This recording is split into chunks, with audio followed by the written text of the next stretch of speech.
Alors comment on en est arrivé là? Qu'est-ce qui s'est réellement joué en coulisses? C'est ce qu'on va décortiquer ensemble. Allez, pour bien comprendre, il faut commencer par le début. Qui a pris cette décision historique? Qui sont les gens qui composent ce fameux jury d'appel de la CAF? Alors voilà, la composition du jury. 9 membres sur le papier. Mais ce qui nous intéresse vraiment ici, c'est la colonne de droite. Et là, on voit tout de suite que quelque chose cloche. 4 membres étaient tout simplement absents au moment de délibérer. Et ce chiffre, 5 sur 9, il est absolument capital. 5 membres présents, c'est le strict minimum pour que le jury puisse prendre une décision. C'est ce qu'on appelle le quorum. En gros, avec une personne de moins, la réunion était annulée. La décision a donc été prise sur le fil du rasoir, ce qui déjà la fragilise énormément. Et le malaise est palpable, même à l'intérieur de l'institution. L'un des absents, Mohamed Robled Jama, s'est senti obligé de faire une déclaration publique pour dire « Attention, je n'ai rien à voir avec ça ». Quand un juge se désolidarise aussi clairement, ça en dit long sur la tension qui règne. Maintenant, parmi les 5 membres qui étaient présents, il y en a un dont le cas est particulièrement problématique, le Tunisien Moez Nasri. Sa simple présence dans cette salle soulève d'énormes questions de légalité et de conflit d'intérêts. Pour bien comprendre, il faut faire un petit point de règlement, mais vous allez voir, c'est essentiel. Les statuts de la CAF, c'est un peu leur constitution. Et l'article 19 est très clair. Un juge doit être indépendant. Ça veut dire qu'il ne peut pas avoir de poste de dirigeant dans sa propre fédération nationale. C'est une règle de base pour éviter les conflits d'intérêts. Logique ? Et là, la comparaison est brutale. D'un côté, la règle, interdiction d'avoir un rôle exécutif. De l'autre, le profil de Moez Nasri. Il n'est pas juste un simple dirigeant, il est le président en exercice de la fédération tunisienne. Élu à peine quelques semaines avant cette finale, la violation de l'article 19 semble ici flagrante. Et le problème est encore plus large.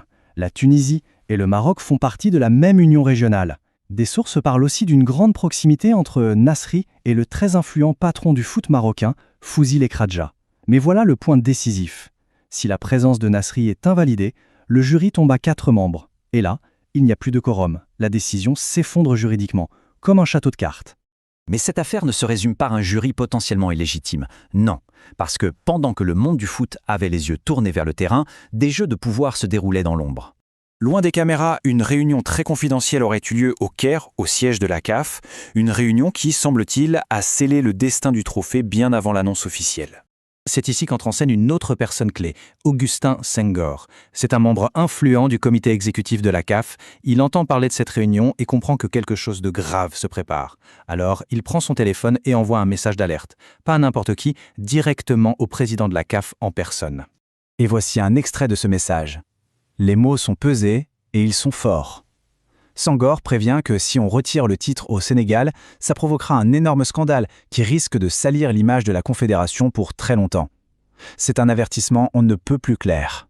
Et là où ça devient vraiment crucial, c'est le timing. Ce message a été envoyé avant que le verdict soit rendu public. Pourtant, plus tard, le président de la CAF dira publiquement qu'il n'était au courant de rien. Cette contradiction pose de très sérieuses questions sur la transparence au sommet de l'organisation. Au final, tout ça nous amène à une crise institutionnelle majeure. Ce verdict a provoqué une véritable onde de choc et les conséquences sont loin d'être terminées. Bien sûr, face à une telle situation, le Sénégal a décidé de contre-attaquer en saisissant la justice sportive.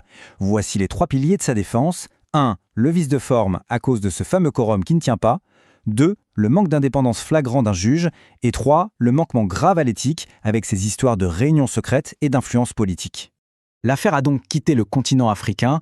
C'est maintenant le tribunal arbitral du sport, le TAS, basé en Suisse, qui a la patate chaude. Autant dire que tout le monde du sport a les yeux rivés sur leurs décisions qui pourraient faire jurisprudence.